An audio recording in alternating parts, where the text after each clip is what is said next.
hari ini, amin. Mari sama-sama sebelum kita memuji Tuhan, kita bersatu di dalam doa. Terima kasih Tuhan Yesus, terima kasih Bapa yang baik Tuhan. Kau begitu baik dan teramat baik buat setiap kami Tuhan. Kami mengucap syukur buat apapun yang terjadi dalam hidup kami. Kami mau putuskan, kami mau bersuka cita sebab Tuhan selalu baik buat setiap kami. Inilah pujian kami, inilah penyembahan kami yang kami naikkan. Semua hanya bagimu Bapa. Mari sama-sama yang percaya kita katakan, amin.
Sama-sama kita siapkan hati kita lebih lagi untuk menyembah Dia.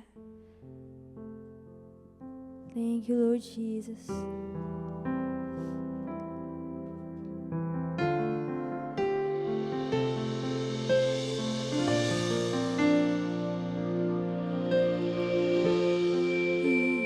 Yesusku, penyelamatku, tiada yang seperti Engkau. Setiap hari ku memuji keajaiban kasih-Mu.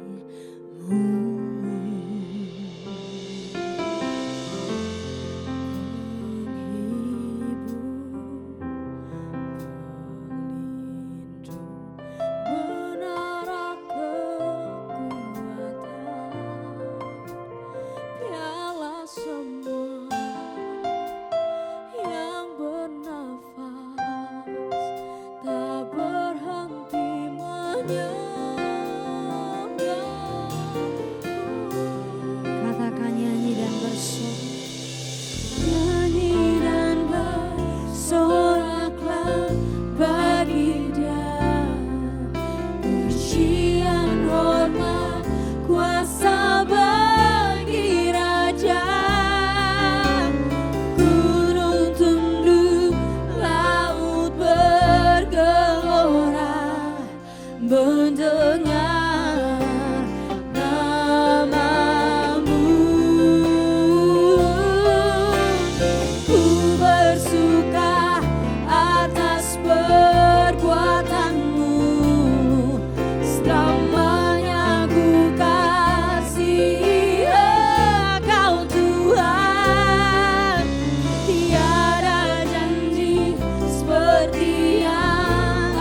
Mari kita satu hati dalam doa.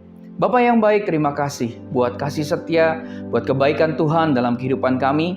Kalau kami boleh memuji menyembah Engkau di dalam roh dan kebenaran, kami boleh bersuka buat semua kebaikan Tuhan dalam hidup kami. Sebentar kami akan mendengarkan firman-Mu ya Tuhan. Terangi hati dan pikiran kami, beri kami hikmat untuk memahami, untuk mengerti, bahkan mengetahui apa yang menjadi isi hati Tuhan untuk kami lakukan kerjakan lewat firman-Mu. Terima kasih, kami mau katakan kami siap mendengarkan firman-Mu. Dalam nama Tuhan Yesus, kami sudah berdoa dan mengucap syukur. Haleluya. Amin. Shalom Bapak Ibu Saudaraku, rekan-rekan terkasih, jemaat Home CC dimanapun berada. Tema minggu ini adalah, tema khotbah minggu ini adalah Yesus dan Hukum Taurat. Bapak Ibu Saudaraku, rekan-rekan terkasih, jemaat Home CC dimanapun berada, kita akan belajar bersama-sama tentang kebenaran firman Tuhan yang saya akan ambil dalam Matius 5 ayat 17-18. Matius 5 ayat 17-18. Firman Tuhan katakan begini. Janganlah kamu menyangka bahwa aku datang untuk meniadakan hukum Taurat atau kitab para nabi. Aku datang bukan untuk meniadakannya, melainkan untuk menggenapinya. Karena aku berkata kepadamu, sesungguhnya selama belum lenyap langit dan bumi ini, satu iota atau satu titik pun tidak akan ditiadakan dari hukum Taurat sebelum semuanya terjadi. Nah, kita akan belajar bersama-sama ya, apa yang dimaksudkan oleh Tuhan Yesus mengenai arti dari Matius 5 ayat 17-18 ini. Bapak Ibu Saudaraku, rekan-rekan terkasih, bila kita memperhatikan ayat tadi ya, maka kita akan melihat bahwa agak aneh bila Tuhan Yesus berkata bahwa Tuhan Yesus itu datang bukan untuk meniadakan, melainkan untuk menggenapi. Kenapa saya katakan aneh ya? Di manakah anehnya? Karena Tuhan Yesus tampak dengan jelas ketika dia ada di bumi ya, jelas sekali bahwa Tuhan Yesus menabrak aturan-aturan yang pernah ia sendiri berikan ya kepada orang-orang Yahudi. Ya. Kita coba lihat ya dari beberapa ayat yang saya sampaikan. Yang pertama coba kita lihat dalam Markus 2 ayat 23 sampai 24. Ya, Markus 2 ayat 23 sampai 24. Pada suatu kali pada hari Sabat, Yesus berjalan di ladang gandum dan sementara berjalan murid-muridnya memetik bulir gandum. Maka kata orang-orang Farisi kepadanya, "Lihat, mengapa mereka berbuat sesuatu yang tidak diperbolehkan pada hari Sabat?" Ya. Kemudian kita lihat lagi dalam Markus 3 ayat 1 sampai 2. Markus 3 ayat 1 sampai 2. Kemudian Yesus masuk lagi ke rumah ibadat. Di situ ada seorang yang mati sebelah tangannya. Mereka mengamat-amati Yesus kalau ia menyembuhkan orang itu pada hari Sabat, supaya mereka dapat mempersalahkan dia. Ya, perhatikan. Yang ketiga, coba kita lihat lagi dalam Matius 8 ayat 2 sampai 3. Matius 8 ayat 2 sampai 3 diceritakan bahwa Yesus menyentuh orang yang sakit kusta. Padahal kalau kita lihat di dalam Imamat 13 dikatakan bahwa mereka yang menyentuh orang yang kena kusta menjadi najis. Kemudian kita juga lihat ya, Tuhan Yesus pernah menyentuh anak perempuan Yairus yang telah mati di Markus 5 ayat 35.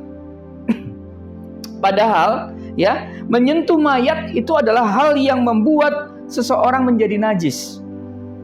Ya, hal ini seperti yang dituliskan di dalam Bilangan 19 ayat 11. Ya, orang yang kena kepada mayat ia najis 7 hari lamanya. Nah, Bapak Ibu Saudaraku, rekan-rekan terkasih, bila kita melihat ayat-ayat yang telah saya bacakan tadi, ya, tentunya kita melihat bahwa ternyata Tuhan Yesus sendiri, ya, malah melanggar hukum Taurat. Ya, hukum-hukum yang pernah diberikan di Perjanjian Lama. Nah, lalu bagaimana Tuhan Yesus berkata bahwa Ia tidak bermaksud untuk meniadakannya, melainkan menggenapinya? Bapak Ibu Saudaraku, rekan-rekan terkasih, jemaat domisi di mana berada, sebelum saya menjelaskan ini, perlu saya sampaikan arti dari frasa kata hukum Taurat. Frasa hukum Taurat yang dimaksudkan bagi orang Yahudi ada 4 makna dari hukum Taurat bagi mereka, yaitu pertama, hukum Taurat bisa bermakna 10 hukum Taurat. 10 hukum Taurat ini diberikan oleh Allah sendiri dalam bentuk 2 loh batu yang diberikan kepada Musa dan orang Israel di Gunung Sinai. Ya, Bapak Ibu Saudaraku bisa melihat dalam Keluaran 20 ayat 1 sampai dengan 17, Keluaran 34 ayat 27 sampai 28. Itu makna yang pertama, hukum Taurat. Makna yang kedua, hukum Taurat juga bisa diartikan oleh orang Yahudi sebagai 5 kitab Musa yang juga disebut sebagai kitab Pentateuch, ya, Pentateuch yang berarti 5 gulungan. Kitab Pentateuch ini merupakan kitab yang sangat penting bagi orang Yahudi karena mereka merasa bahwa Tuhan berbicara secara langsung kepada Nabi Musa dan Nabi Musa menuliskannya atas perintah Allah sendiri. Sehingga kitab ini begitu penting dalam masyarakat Yahudi.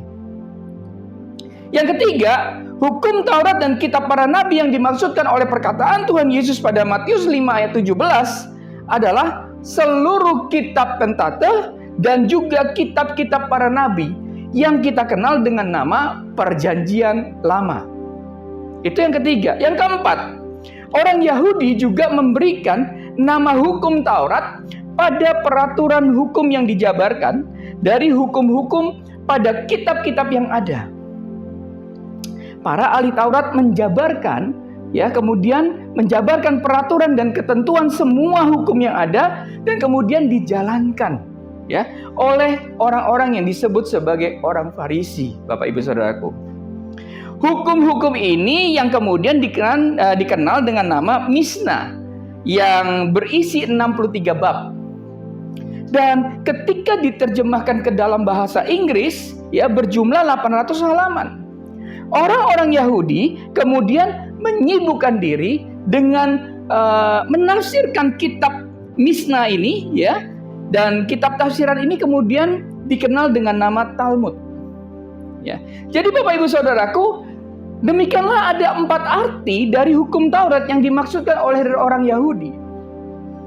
Bagi orang Yahudi, ya, bagi orang Yahudi sendiri, mereka menganggap bahwa agama adalah mentaati beribu-ribu peraturan dan ketentuan hukum yang menentukan masalah hidup dan mati mereka kelak. Jadi, dengan latar belakang ini, maka kita bisa melihat dengan jelas mengapa Tuhan Yesus seringkali mendapatkan pertentangan dari orang Yahudi. Seringkali mendapat pertentangan dari orang Farisi dan juga ahli Taurat. Karena Tuhan Yesus jelas melanggar hukum-hukum di Perjanjian Lama dan juga hukum-hukum di kitab Mishnah itu. Nah, Bapak Ibu Saudaraku, rekan-rekan terkasih, lalu apa makna dari perkataan Tuhan Yesus di ayat Matius 5 ayat 17 sampai 18 tadi? Saya mengulangi ayat yang tadi yang saya bacakan agar kita kembali mengingat, ya, dalam Matius 5 ayat 17 sampai 18. Firman Tuhan katakan begini, "Janganlah kamu menyangka bahwa aku datang untuk meniadakan hukum Taurat atau kitab para nabi. Aku datang bukan untuk meniadakannya, melainkan untuk menggenapinya." Ayat 18. "Karena aku berkata kepadamu, sesungguhnya, Ya, selama belum lenyap langit dan bumi ini, satu iota atau satu titik pun tidak akan ditiadakan dari hukum Taurat sebelum semuanya terjadi. Bapak Ibu Saudaraku, Tuhan Yesus berkata bahwa Ia sama sekali tidak meniadakan hukum Taurat dan kitab para nabi. Maka sekarang kita bisa mengerti bahwa yang dimaksudkan oleh Tuhan Yesus dengan kata hukum Taurat dan kitab para nabi adalah 10 hukum Taurat, kitab Pentateh, dan juga seluruh kitab para nabi atau kitab-kitab di perjanjian lama. Tuhan Yesus tidak berbicara sama sekali mengenai hukum-hukum tafsiran di kitab orang-orang Yahudi. Karena itulah tampak ya, Tuhan Yesus itu menabrak semua peraturan orang Yahudi dan tafsirannya yang termuat di kitab Misna. Lalu apakah Tuhan Yesus juga menabrak dan melanggar peraturan yang ada di kitab perjanjian lama? Inilah yang akan saya jelaskan Bapak Ibu Saudaraku. Tuhan Yesus berkata bahwa Ia datang bukan untuk menyelenyapkan perjanjian lama, melainkan untuk menggenapinya. Kenapa? Karena seluruh kitab perjanjian lama digenapi di dalam Tuhan Yesus. Seluruh kitab perjanjian lama memberikan begitu banyak nubuatan, memberikan gambaran dan juga memberikan tipologi masa depan mengenai kehadiran Tuhan Yesus sebagai Mesias dan Juru Selamat. Bapak Ibu Saudaraku, ketika Tuhan Yesus ini datang menjelma sebagai manusia, dan secara khusus ketika Tuhan Yesus mati, di mana tabir bait suci, tabir bait Allah robek dari atas ke bawah, ya, maka Tuhan Yesus menyelesaikan kutuk-kutuk yang ada di perjanjian lama. Kutuk-kutuk dan hukuman itu sudah digenapi, sudah diselesaikan, dan sudah ditanggung oleh Tuhan Yesus di atas kayu salib. Katakan amin. Bapak Ibu Saudaraku, rekan-rekan terkasih, jemaat Home Sisi dimanapun berada. Sebenarnya dari hal ini, maka kita bisa memahami dua hal yang dimaksudkan oleh perkataan Yesus. Bahwa Ia datang untuk menggenapi ya seluruh hukum Taurat dan kitab para nabi. Dua hal ini, yang pertama adalah Tuhan Yesus datang bukan untuk meniadakan hukum-hukum yang pernah Allah berikan, melainkan hukum-hukum dahulu yang ada di perjanjian lama sudah atau telah terpenuhi, tergenapi, dan terselesaikan. Maka tidak ada lagi sekat antara orang yang najis dan orang tahir. Tidak ada lagi seseorang menjadi najis karena memegang orang yang sakit kusta. Tidak ada lagi kenajisan pada orang yang kusta. Ya, tidak ada lagi kenajisan pada seseorang yang menyentuh mayat dan sebagainya. Mereka termasuk orang kusta bisa kapanpun datang kepada Tuhan tanpa perlu menyucikan diri, mentahirkan diri, atau mengasingkan diri selama beberapa hari agar kudus dan layak datang ke bait suci untuk mempersembahkan korban seperti di peraturan perjanjian lama. Hal ini dibuktikan dengan robeknya tirai bait suci dari atas ke bawah, dan bukan dari bawah ke atas. Robeknya bait suci, ya, tirai bait suci dari atas ke bawah ini menunjukkan bahwa ada inisiatif dari Allah, ya, yang merobek tirai antara ruang kudus dan ruang maha kudus, yang tidak dapat dimasuki oleh siapapun pada saat itu kecuali imam besar. Dengan robeknya bait suci ini memberikan makna bahwa semua orang tanpa kecuali dapat datang kepada Tuhan, dapat datang kepada Allah. Mereka dapat datang tanpa sekat, mereka dapat datang tanpa juga membawa korban bakaran. Bapak Ibu Saudaraku, korban bakaran dan peraturannya di perjanjian lama sama sekali tidak dibatalkan, namun digenapi oleh Tuhan Yesus sendiri. Karena Tuhan Yesus inilah yang kemudian menggenapi dan menjadi korban itu sendiri, Bapak Ibu Saudaraku. Ya, saya akan membacakan beberapa ayat di kitab Ibrani agar kita memahami bahwa Tuhan Yesus telah menyelesaikan semua korban bakaran itu, sehingga orang Yahudi tidak lagi perlu mempersembahkan korban bakaran. ya, ketika mereka ingin beribadah dan bertemu kepada Tuhan. Orang Yahudi juga tidak perlu meminta perantara imam agar mereka bisa datang kepada Allah. Mereka bisa datang kapanpun, ya, mereka bisa datang dimanapun, karena kini mereka memiliki imam besar, ya, memiliki imam besar yang tidak terbatas ruang dan waktu, dan imam besar itu adalah Yesus Kristus. Katakan amin. Mari kita baca ayat-ayat berikut ya. Di dalam Ibrani 7 ayat 26. Sebab imam besar yang demikianlah yang kita perlukan, yaitu yang saleh, tanpa salah, tanpa noda, yang terpisah dari orang-orang berdosa dan lebih tinggi daripada tingkat-tingkat sorga. Ayat 27, Ibrani 7 ayat 27. Yang tidak seperti imam-imam besar lain, yang setiap hari harus mempersembahkan korban untuk dosanya sendiri, dan sesudah itu barulah untuk dosa umatnya. Sebab hal itu telah dilakukannya satu kali untuk selama-lamanya, sehingga ia mempersembahkan dirinya sendiri sebagai korban. Bapak ibu saudaraku, ayat ini berbicara bahwa orang Yahudi telah memiliki imam besar, ya, yaitu Yesus Kristus, yang tidak sama dengan imam besar sebelumnya di perjanjian lama. Bila imam besar di perjanjian lama harus mempersembahkan korban untuk dosanya dan kemudian korban untuk dosa umat Israel, maka Yesus Kristus sebagai imam besar yang telah mempersembahkan dirinya sendiri sebagai korban yang sempurna, tidak bercacat dan tidak bercela. Ayo kita perhatikan lagi dalam Ibrani 9 ayat 12. Ibrani 9 ayat 12. Dan ia telah masuk satu kali untuk selama-lamanya ke dalam tempat yang kudus, bukan dengan membawa darah domba jantan dan darah anak lembu, tetapi dengan membawa darahnya sendiri. Dan dengan itu ia telah mendapat kelepasan yang kekal. Wow, di sini jelas dikatakan bahwa Yesus Kristus sebagai imam besar sekaligus juga sebagai korban persembahan itu telah masuk satu kali untuk selama-lamanya ke dalam tempat kudus yang tempat maha kudus yang sebelumnya terbatas oleh imam saja. Ibrani 10 ayat 19, Bapak Ibu Saudaraku. Ibrani 10 ayat 19. Jadi saudara-saudara, oleh darah Yesus kita sekarang penuh keberanian dapat masuk ke dalam tempat kudus. Ya, Ibrani 10 ayat 20. Ayat 20 katakan gini, karena ia telah membuka jalan yang baru dan yang hidup bagi kita melalui tabir, yaitu dirinya sendiri. Ayat 21, dan kita mempunyai seorang imam besar sebagai kepala rumah Allah. Dahsyat sekali Bapak Ibu Saudaraku.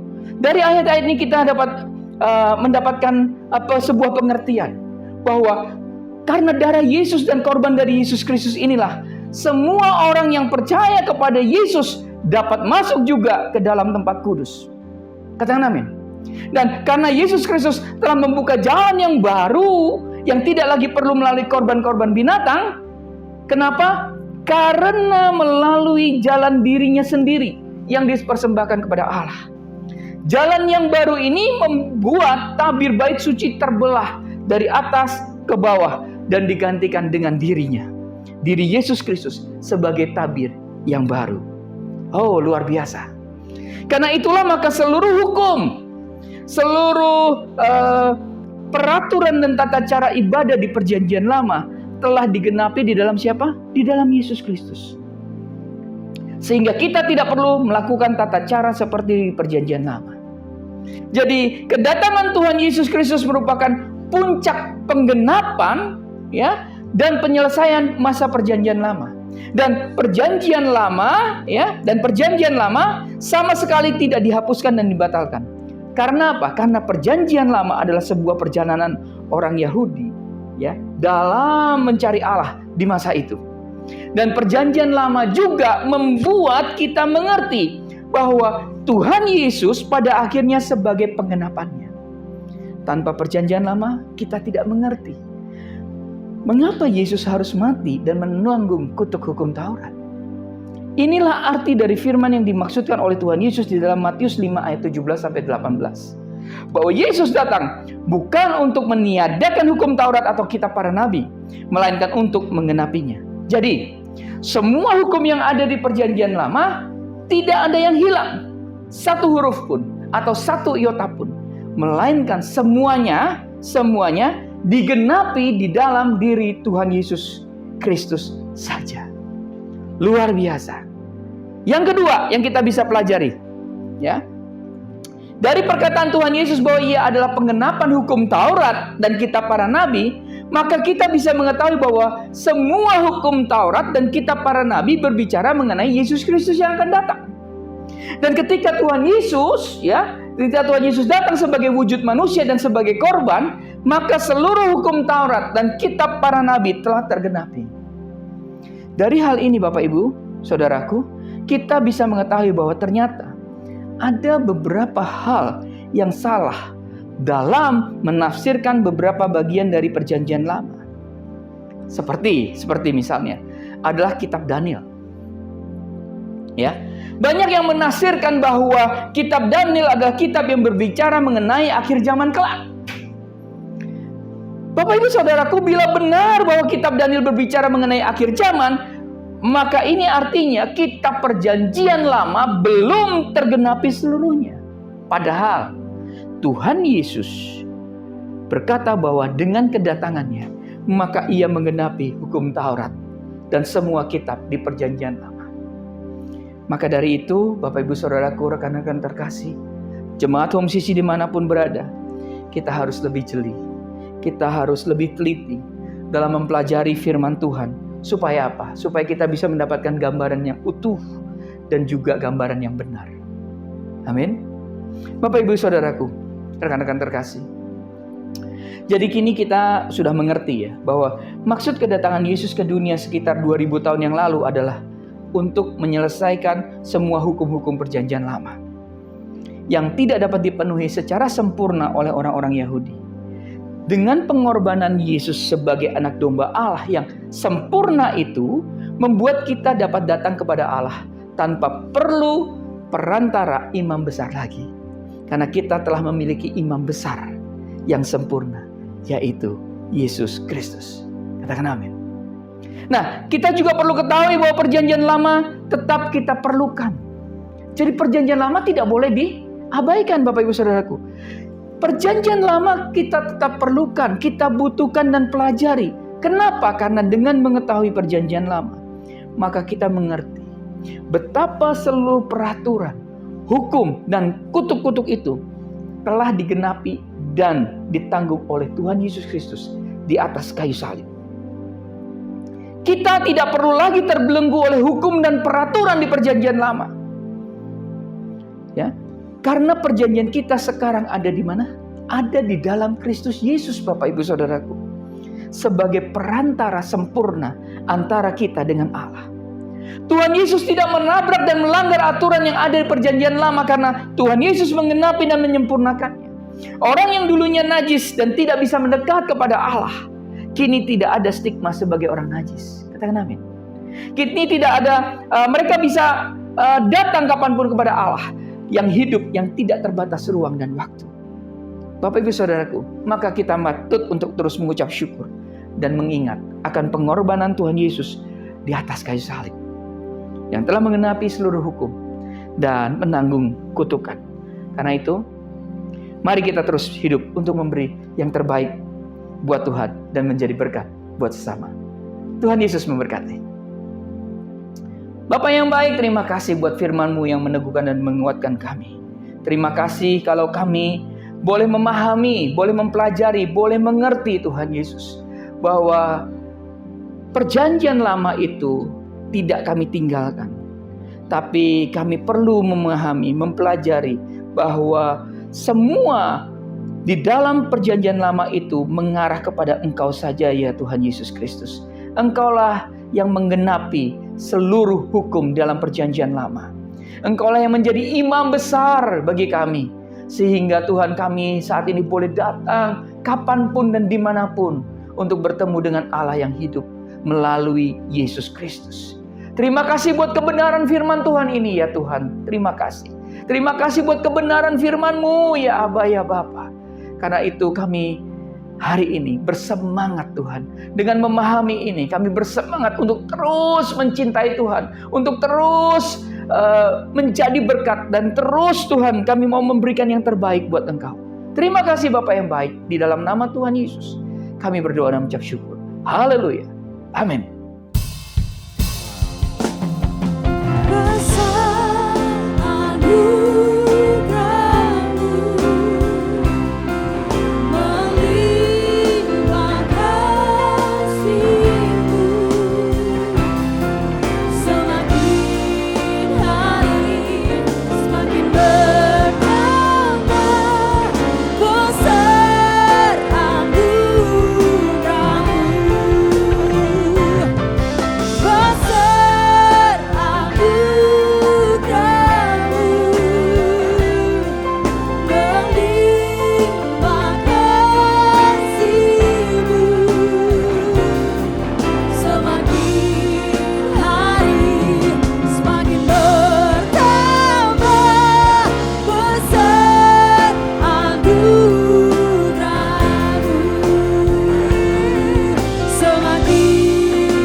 Karena itu saudara-saudaraku, jemaat Kristus yang dikasihi Tuhan, angkatlah kedua tanganmu dan terimalah berkat.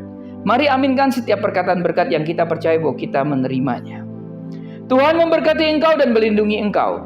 Tuhan menyinari engkau dengan wajahnya dan memberi engkau kasih karunia. Tuhan menghadapkan wajahnya kepadamu dan memberi engkau damai sejahtera.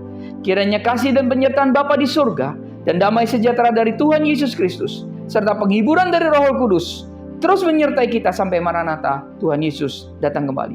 Kita yang sudah menerima berkat Tuhan, mari kita sama-sama katakan, amin. Selamat hari Minggu, selamat berkumpul bersama dengan keluarga, selamat menikmati kebersamaan dengan keluarga. Terus mencintai Tuhan, berhenti menghakimi dan selalu jadi berkat. Tuhan Yesus memberkati. Then sings my soul.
Jemaat Home Sis yang terkasih dalam Tuhan Yesus.